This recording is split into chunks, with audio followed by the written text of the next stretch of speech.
नमस्कार, FM news देख रहे हैं आप। आपके साथ मैं हूं हर्ष त्यागी। सबसे पहले देवभूमि उत्तराखंड में बात करेंगे उत्तर प्रदेश के सीएम योगी आदित्यनाथ की। उत्तर प्रदेश के मुख्यमंत्री योगी आदित्यनाथ उत्तराखंड के 3 दिवसीय दौरे पर हैं। आपको बता दें कि सीएम योगी ने अपने दौरे के पहले दिन अपने गृह क्षेत्र यमकेश्वर पहुंचे थे और एक जनसभा को संबोधित किया था, और जहां योगी ने गुरु गोरखनाथ महाविद्यालय बिथाणी का दौरा किया और अपनी माताजी का भी आशीर्वाद लिया। वहीं दूसरे दिन सीएम योगी अपने छोटे भाई के बेटे के मुंडन में शामिल हुए और सीएम आज अपने दौरे के अंतिम दिन हरिद्वार में उत्तर प्रदेश पर्यटक निगम के भागीरथी पर्यटक आवास गृह का लोकार्पण उन्होंने किया। समारोह में प्रदेश के मुख्यमंत्री पुष्कर सिंह धामी, हरिद्वार सांसद डॉक्टर रमेश पोखरियाल निशंक, पूर्व मुख्यमंत्री त्रिवेंद्र सिंह रावत, बीजेपी प्रदेश अध्यक्ष मदन कौशिक समेत कई संत मौजूद रहे। सीएम योगी आदित्यनाथ की सुरक्षा को लेकर 300 से अधिक पुलिस अधिकारी और कर्मचारी और पीएसी की 2 कंपनियों को तैनात किया गया था। वहीं सीएम योगी गंगोत्री सफाई अभियान में भी शामिल होंगे। इस दौरान अपने संबोधन में सीएम योगी ने कहा कि वे मामले को उलझाना नहीं चाहते हैं और ये उन्होंने पीएम मोदी से सीखा है।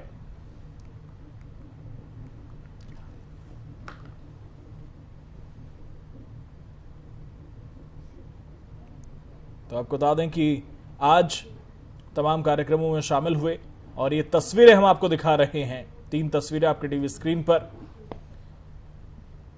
पहली तस्वीर में जब योगी आदित्यनाथ वहां पर पहुंचे और दूसरी तस्वीर में उन्हें सम्मानित करते हुए उत्तराखंड के मुख्यमंत्री पुष्कर सिंह धामी, और तीसरी तस्वीर में सांस्कृतिक कार्यक्रमों को देखते हुए सीएम योगी आदित्यनाथ, उनके साथ उत्तराखंड के मुख्यमंत्री पुष्कर सिंह धामी, पूर्व मुख्यमंत्री त्रिवेंद्र सिंह रावत और पूर्व मंत्री रमेश पोखरियाल निशंक। और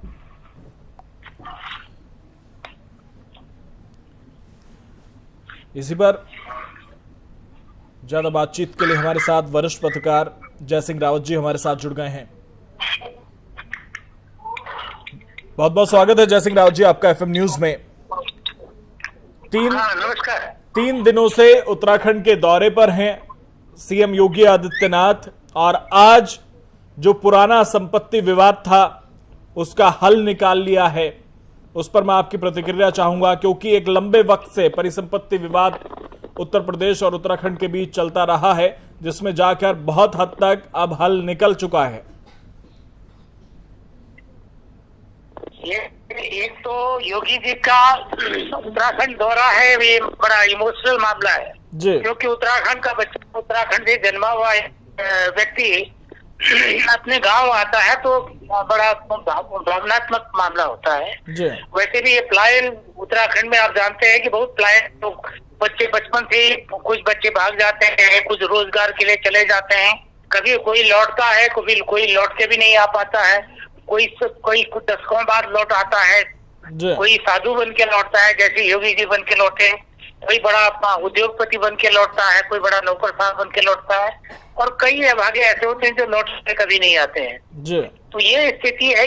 इनका घर लौटना बड़ा उत्तराखंड के लिए इमोशनल मामला है। दूसरी बात है, उत्तराखंड को गर्व है कि योगी जी पर जिस तरह उनका चरित्र है। बहरहाल कोई उसकी राजनीतिक विचारधाराओं से सहमत हो या ना हो, लेकिन उनका जो कैरेक्टर है, जो उसूल है, उस हिसाब से तो उत्तराखंड वासी गर्व करते हैं।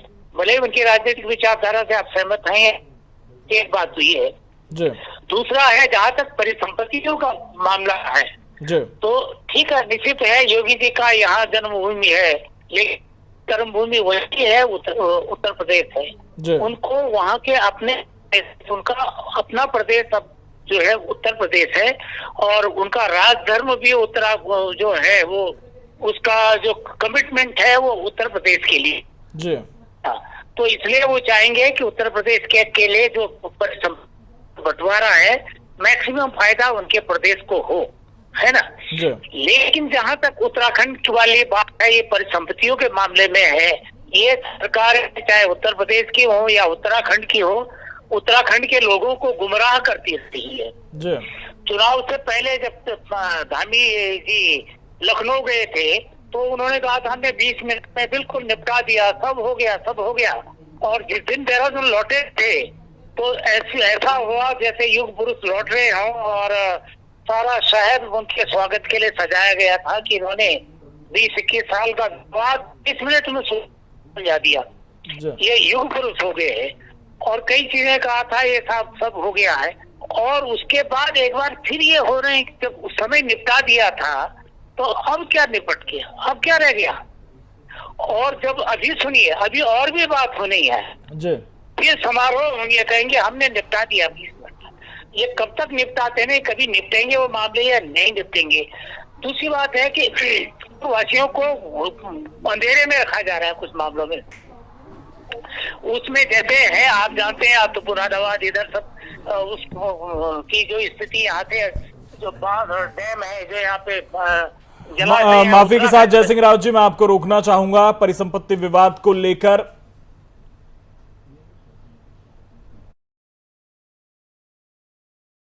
जी माफी चाहूंगा, मैं आपको बीच में रोक रहा हूं क्योंकि परिसंपत्ति विवाद को लेकर जॉइंट प्रेस कॉन्फ्रेंस की जा रही है दोनों सीएम के द्वारा, तो उसके लिए मैं माफी चाहूंगा। फिर दोबारा से आपसे संपर्क करेंगे। धन्यवाद आपका। चलिए।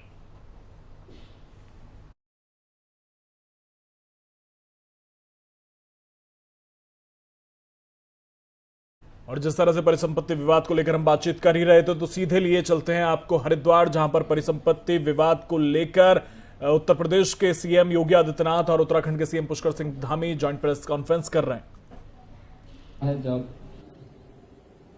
अलकनंदा होटल जो उत्तर प्रदेश पर्यटन विभाग का था और लाभांश में चलने वाला होटल था, आपसी सहमति से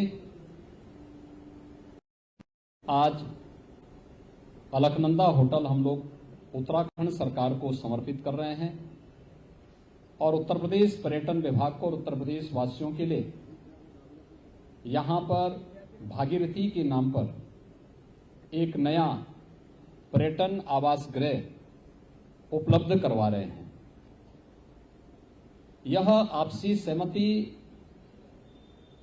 का एक उत्कृष्ट उदाहरण हो सकता है कि हमने आपसी सहमति से इस कार्य को किया। जो मामला दशकों से चला रहा था, न्यायालय में चल रहा था, बातचीत से सारे रास्ते समाप्त हो चुके थे, फिर न्यायालय में जाना पड़ा, लेकिन एक पार्टी की एक समान विचारधारा की सरकार होने के कारण आपसी सहमति से हम लोगों ने इस समस्या का समाधान किया, जिसमें अलकनंदा होटल उत्तराखंड सरकार को जाएगा।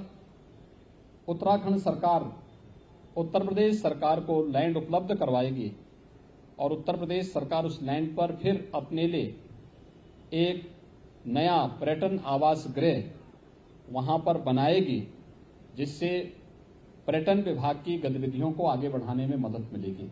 और आज ये कार्य यहां पर संपन्न हुआ है। मुझे उत्तर प्रदेश वासियों के लिए भागीरथी पर्यटन आवास गृह सौंपते हुए हृदय से आनंद की अनुभूति हो रही है और साथ साथ माननीय मुख्यमंत्री श्री पुष्कर सिंह धामी जी के नेतृत्व में आज यहां पर उत्तराखंड विकास की जिन नई ऊंचाइयों को छूड़ा है, उन नई ऊंचाइयों के साथ यहां के विकास में अलकनंदा होटल भी एक योगदान देगा, क्योंकि पर्यटन विकास की तमाम संभावनाएं उत्तराखंड के अंदर हैं।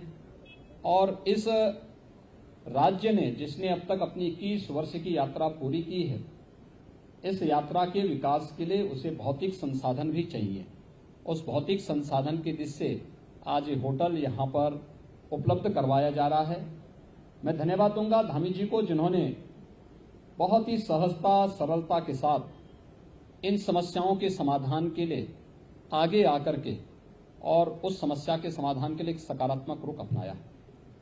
ये शुरुआत यद्यपि 5 वर्ष पहले श्री त्रिवेंद्र सिंह रावत जी ने प्रारंभ की थी और ये प्रक्रिया चल रही थी, बातचीत आधिकारिक स्तर पर चल रही थी, चीफ सेक्रेटरी स्तर की बैठकें भी हो चुकी थी, लेकिन बहुत सारे ऐसी चीजें होती हैं जो नौकरशाही के स्तर पर नहीं बल्कि राजनीतिक समाधान निकालने होते हैं। और हम लोगों ने दोनों ने नवंबर 2021 में इस समस्या को बैठ करके आपसी सहमति से समाधान निकाला। आज कार्य यहाँ पर मुझे सौंपते हुए हार्दिक प्रसन्नता की अनुभूति हो रही है कि एक समस्या का समाधान यहाँ पर जो हम लोगों ने आज से 4 माह पूर्व लखनऊ में कहा था, आज हरिद्वार में वो पूरा हो रहा है। ऐसे ही अन्य समस्याओं का समाधान भी हम इसी प्रकार से करेंगे। हम सबकी भावनाएं एक भारत श्रेष्ठ भारत की होनी चाहिए। हम सब मिलकर के एक भारत श्रेष्ठ भारत की परिकल्पना को कैसे साकार कर सकते हैं, इसके लिए आवश्यक है कि आपसी कुछ मतभेदों से ऊपर उठ करके हमें कार्य करना होगा। और आपसी मतभेदों से ऊपर उठ करके जब हम कार्य करने की बात करते हैं तो स्वाभाविक रूप से हमें राजनीतिक संकीर्णता से ऊपर उठना ही होगा। ये उन सभी राज्यों के लिए एक उदाहरण बन सकता है जहां पर आपसी सहमति से कोई विवाद का समाधान नहीं हो पाता है। कि आखिर उत्तर प्रदेश और उत्तराखंड ने कैसे किया है। अलकनंदा होटल का हो चुका है, इससे पहले रोडवेज की समस्या, वन निगम से जुड़ी हुई समस्या, आवास विभाग से जुड़ी हुई समस्या। जब हम नवंबर 21 में मिले थे उस समय हम लोगों ने इन सभी का समाधान किया था। और आने वाले समय में जो बाकी बची हुई चीजें हैं उसका भी समयबद्ध ढंग से सैद्धांतिक सहमति बन चुकी है। व्यावहारिक धरातल पर उसको उतारने की कार्रवाई भी दोनों लोग मिलकर के करेंगे। आज इसी दृष्टि से यहाँ पर हम लोग आए हैं कि भागीरथी पर्यटन आवास गृह अब उत्तर प्रदेश सरकार उसको, उत्तर प्रदेश का पर्यटन विभाग उसको संचालित करेगा।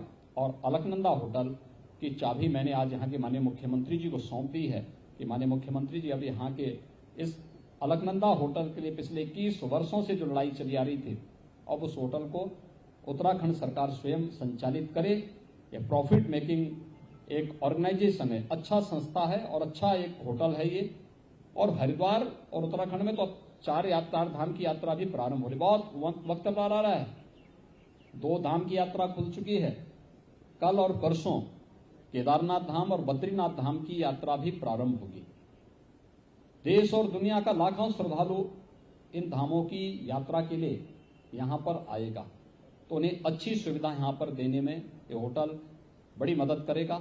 और केवल उसी में नहीं, यहाँ पे हरिद्वार में तो वर्ष भर श्रद्धालु आते हैं। हरिद्वार में, ऋषिकेश में, स्वर्गाश्रम में और आसपास के क्षेत्रों में ढेर सारी अन्य संभावनाएं हैं। उन संभावनाओं को उत्तराखंड का जो पर्यटन विभाग है वह उन संभावनाओं को आगे बढ़ा करके उत्तराखंड के विकास को भी और तेजी से आगे बढ़ाएगा। यहाँ पे तमाम नौजवानों को रोजगार की संभावनाओं को भी आगे बढ़ाने में अपना योगदान देगा। मित्रों, आज ये कार्य यहाँ पे संपन्न हुआ है। मैं इसके लिए उत्तराखंड के मुख्यमंत्री जी को और उत्तराखंड की जनता को हृदय से बधाई देता हूँ, अपनी शुभकामनाएं देता हूँ। और हम विश्वास करते हैं कि मिल करके आपसी सहमति से इन सभी समस्याओं का समाधान हम लोग करेंगे और प्रधानमंत्री मोदी जी के एक भारत श्रेष्ठ भारत की परिकल्पना को साकार करने में अपना योगदान देंगे। यही मुझे आप सबसे अनुरोध करना था। बहुत बहुत धन्यवाद।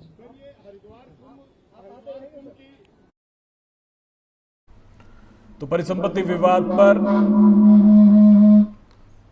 विवाद पर दोनों सीएम की जॉइंट प्रेस कॉन्फ्रेंस थी, जिसमें सीएम योगी आदित्यनाथ ने कहा कि जो परिसंपत्ति विवाद पिछले 30 सालों से चल रहा था उसका समाधान आज हो चुका है। और अलकनंदा होटल जो उत्तर प्रदेश सरकार के पास था वो अब उसकी चाबी सीएम योगी आदित्यनाथ ने मुख्यमंत्री पुष्कर सिंह धामी को सौंप दी है। और साथ ही भागीरथी रिजोर्ट का उद्घाटन उन्होंने वहां पर किया। उन्होंने कहा कि जो कुछ विवाद बचे हैं बैठकर उन्हें जल्द सुलझा लिया जाएगा। और बात करते हैं चंपावत उपचुनाव की। चंपावत उपचुनाव को लेकर अधिसूचना जारी हो चुकी है, जिसको लेकर बीजेपी और कांग्रेस ने चुनावी रणनीति बनाना शुरू कर दिया है। हालांकि कांग्रेस ने अभी तक पार्टी प्रत्याशी के नाम की घोषणा नहीं की है। कांग्रेस के प्रदेश अध्यक्ष करण माहरा ने दावा किया है कि एक बार फिर सीएम धामी को हराने के लिए कांग्रेस ठोस रणनीति बनाएगी, जिससे चंपावत चुनाव को भारी मतों से जीता जा सके। कांग्रेस के तमाम नेता चंपावत में चिंतन मंथन कर रहे हैं, जिससे बेहतर प्रत्याशी चयन करते हुए चंपावत विधानसभा सीट को भारी मतों से जीता जा सके। चंपावत को लेके सब अपने अपने स्तर से कोशिश कर रहे हैं। हरीश रावत जी भी 2 दिन से उसी एरिया में आज हल्द्वानी है, कल रामनगर पे, और वो भी लोगों से संपर्क साध रहे हैं। प्रीतम सिंह जी भी अपनी तरफ से देख रहे हैं क्या होना चाहिए। और मैं स्वयं मैंने वहाँ प्रभारी भेजे थे, उनकी रिपोर्ट्स आ गई हैं। तो आज कल मैं सभी सीनियर से, यशपाल आर्या जी भी आज हल्द्वानी क्षेत्र में ही हैं, तो इन सब से राय मशवरा करके 1-2 दिन में हम डिक्लेयर कर देंगे कि कौन चुनाव लड़ेगा। जो बेहतर होगा, सबसे बेहतर विकल्प होगा, उसी को चुनाव लड़ा गया। बहुत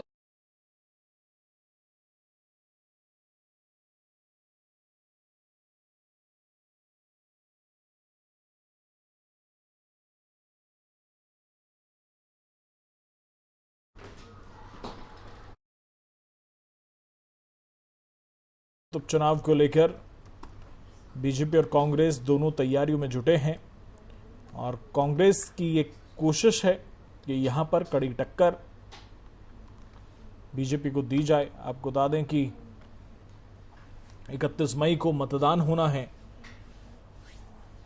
और सवाल अभी भी ये है कि कांग्रेस किस चेहरे पर दांव लगाएगी।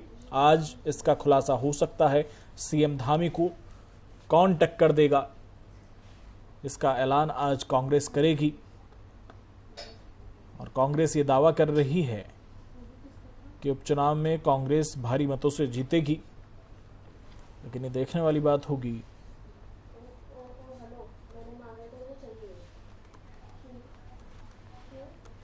तो उत्तराखंड की चंपावत में होने वाले उपचुनाव के लिए चुनाव आयोग ने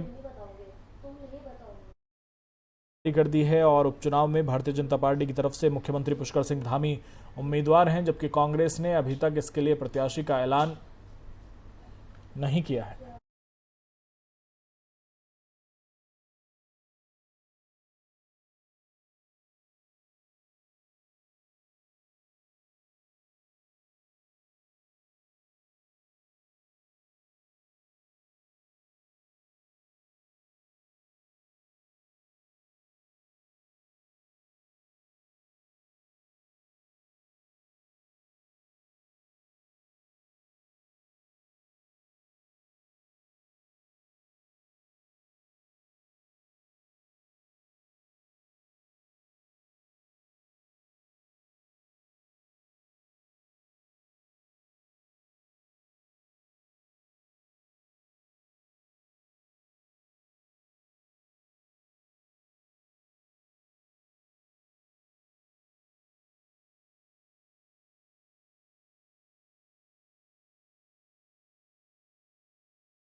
कल से केदारनाथ धाम के कपाट खुल रहे हैं। वहीं प्रशासन ने केदारनाथ यात्रा पर आ रहे यात्रियों से स्वास्थ्य को लेकर एहतियात बरतने की अपील की।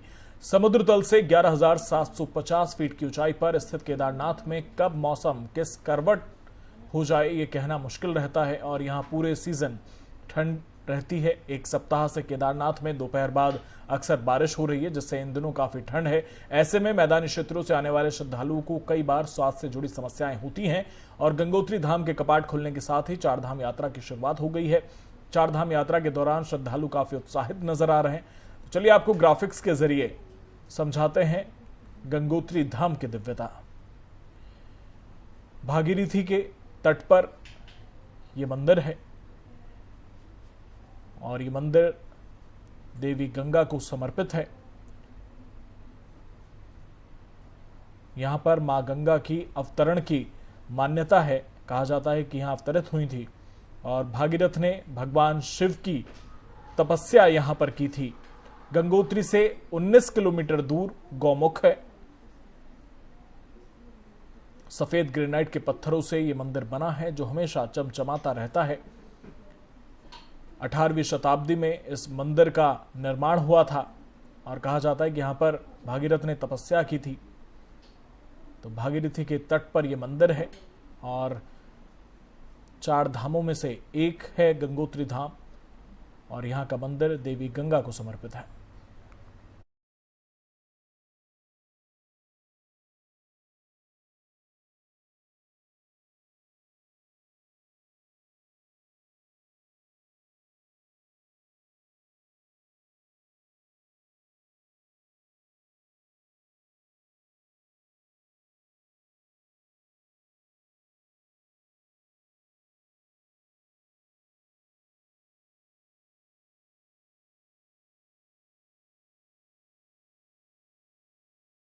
उत्तराखंड में इन दिनों बाहरी नागरिकों के वेरिफिकेशन का काम जोरों पर दिखाई दे रहा है, जिसको लेकर पुलिस लगातार लोगों पर चालान की कार्रवाई करते हुए वेरिफिकेशन को लेकर सख्ती बरत रही है। आपको बता दें कि पुलिस मुख्यालय से जारी आदेशों में साफ कहा गया है कि राज्य में बाहरी राज्यों से आने वाले लोगों का वेरिफिकेशन बेहद जरूरी है, जिस पर इन दिनों पुलिस का विशेष फोकस है। वहीं डीजीपी ने बताया कि अब तक पुलिस ने 55,000 लोगों का वेरिफिकेशन किया है, जिसमें से 2,340 लोगों के खिलाफ चालान की कार्रवाई की गई है, जबकि 8 लोगों को गिरफ्तार किया है।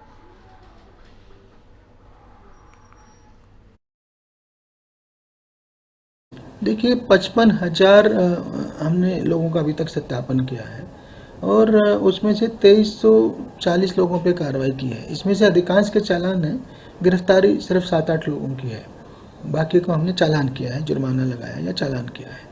तो बेसिक पर्पज यही है कि जो बाहर का व्यक्ति यहाँ आता है वो सेटल होता है, किसी भी रूप में सेटल होता है, मजदूरी करता है या कि ठेलिया लगाता है या नौकरी करता है या व्यवसाय करता है, तो वो सब एटलीस्ट वेरीफाइड हो, बाहर से क्रिमिनल लोग आकर के उत्तराखंड में न बसने पाएँ, ये इसका पर्पज़ है। देखिए 55,000 हमने लोगों का अभी तक सत्यापन किया है और उसमें से 2340 लोगों पे कार्रवाई की है। इसमें से अधिकांश के चालान है, गिरफ्तारी सिर्फ 7-8 लोगों की है, बाकी को हमने चालान किया है, जुर्माना लगाया या चालान किया है। तो बेसिक पर्पज यही है कि जो बाहर का व्यक्ति यहाँ आता है वो सेटल होता है, किसी भी रूप में सेटल होता है, मजदूरी करता है या कि ठेलिया लगाता है या नौकरी करता है या व्यवसाय करता है, तो वो सब एटलीस्ट वेरीफाइड हो, बाहर से क्रिमिनल लोग आकर के उत्तराखंड में न बसने पाएँ, ये इसका पर्पज़ है। देखिए 55,000 हमने लोगों का अभी तक सत्यापन किया है और उसमें से 2340 लोगों पे कार्रवाई की है। इसमें से अधिकांश के चालान है, गिरफ्तारी सिर्फ 7-8 लोगों की है, बाकी को हमने चालान किया है, जुर्माना लगाया या चालान किया है। तो बेसिक पर्पज यही है कि जो बाहर का व्यक्ति यहाँ आता है वो सेटल होता है, किसी भी रूप में सेटल होता है, मजदूरी करता है या कि ठेलिया लगाता है या नौकरी करता है या व्यवसाय करता है, तो वो सब एटलीस्ट वेरीफाइड हो, बाहर से क्रिमिनल लोग आकर के उत्तराखंड में न बसने पाएँ, ये इसका पर्पज। यमुनोत्री धाम में पिछले 24 घंटे में हृदय गति रुकने से 3 तीर्थयात्रियों की मौत हो चुकी है। तीनों यात्रियों की उम्र 60 साल से ज्यादा बताई गई है। ये तीनों यात्री राजस्थान, मध्य प्रदेश और उत्तर प्रदेश के रहने वाले थे, जो 4 धाम की यात्रा पर निकले हुए थे और यमुनोत्री धाम दर्शन के लिए जा रहे थे। इन मौतों के बाद प्रशासनिक विभाग में खलबली मची है और यमुनोत्री धाम के पैदल पड़ाव में ऑक्सीजन व्यवस्थाओं को दुरुस्त करने के आदेश जिला स्वास्थ्य विभाग को दिए गए हैं। बताया जा रहा है कि मृतकों के शव उनके परिजनों को सौंप दिए हैं। आपको बता दें कि तीर्थयात्रियों को पैदल यात्रा शुरू करने से पहले अपना स्वास्थ्य परीक्षण जरूरी करवा लेने की हिदायत दी जा रही है। वहीं जिला प्रशासन ने यात्रियों से अपील की है कि हृदय रोगों के मरीज जोखिम ना लें और रुक रुक कर सफर करें।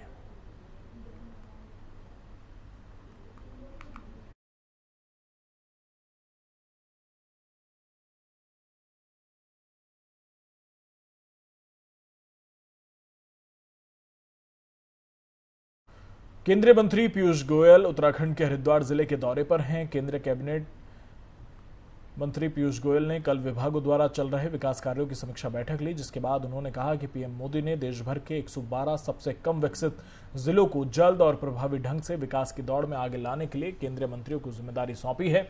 इस दौरान पीयूष गोयल ने कहा कि हरिद्वार एक ऐसे स्तर पर पहुंच गया है जिसकी कल्पना भी नहीं की जा सकती थी। हमने 4 साल में जो किया है वो पिछले 70 सालों में नहीं किया गया था। उन्होंने आगे कहा कि सारे रास्ते साफ, अब गंगा भी साफ है। नमामि गंगे और स्वच्छ भारत ने लोगों को यह एहसास कराया है कि स्वच्छता महत्वपूर्ण है और इसके परिणाम दिखाई दे रहे हैं। पीएम मोदी द्वारा उद्घाटन किया गया हमारे सीवेज ट्रीटमेंट प्लांट पूरे जोरों पर काम कर रहे हैं।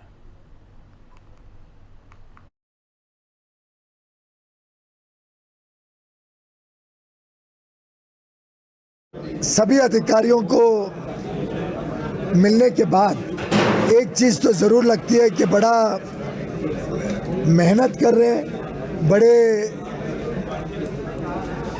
बड़ी कड़ी मेहनत के साथ और एक प्रकार से टारगेट बेस्ड काम में सभी लगे हुए हैं। टाइमलाइंस, टारगेट सबके निर्धारित हैं। सबने अपने अपने काम की रिपोर्ट कार्ड आज प्रस्तुत की। आपने देखा वो कागजों का बंच, आज वो सब रिव्यू हुआ है, इतने सारे अलग अलग योजनाएं, तो मुझे संतुष्टि भी हुई। मेरे निर्देश में वास्तव में कई सारे आज निर्देश दिए, पर मैं समझता हूँ जो सेंट्रल थीम थी मेरे आज की सूचना की वो थी कि हम सब एक सेवा कार्य में जुटे हैं हम सबके पास एक मौका है कि हम बड़े संवेदनशीलता के साथ जो हमारे गांव हैं, जो हमारे गरीब हैं, जो वर्षों वर्षों तक वंचित रहे विकास से, उन सबके जीवन में परिवर्तन करने के लिए हमें ये जो मौका मिला है, हमें जो एक नेतृत्व मिला है प्रधानमंत्री मोदी जी का, जो अपने आप में इतना संवेदनशील है, हम सब ने मिलके उस संवेदनशीलता के साथ हर गांव तक, हर गरीब तक, हर व्यक्ति तक, उत्तराखंड के हर नागरिक तक इन योजनाओं का लाभ पहुंचाना चाहिए। चारधाम यात्रियों को मौसम का तोहफा मिला है, या यूं कहें कि भगवान ने खुद दूर दूर से आए अपने भक्तों को राहत दी है। आपको बता दें कि उत्तराखंड में गर्मी से बेचैनी महसूस की जा रही थी, लेकिन अब मौसम के तेवर बदलने से लोगों को राहत मिली है। वहीं उधम सिंह नगर में मौसम का मिजाज अचानक बदलने से राज्य के निचले इलाकों में तापमान में गिरावट आई है, तो वहीं केदारनाथ, बद्रीनाथ में बर्फबारी और उत्तरकाशी में बारिश की वजह से अच्छी खासी ठंड हो गई है। साथ ही चारधाम यात्रियों को ठंड के हिसाब से यात्रा करने की हिदायत दी जा रही है। उधर मौसम विभाग का कहना है कि पहाड़ों में अभी 2 दिन गर्मी से राहत रहेगी।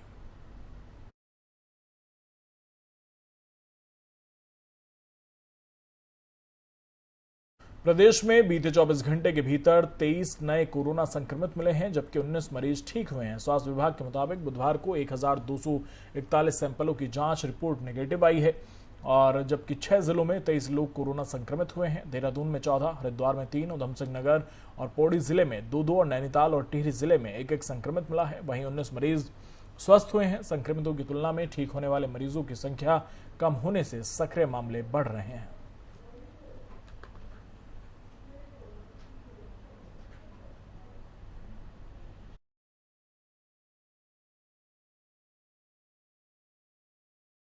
फिलहाल मेरे साथ इतना ही। बने रहिए एफएम न्यूज के साथ। नमस्कार।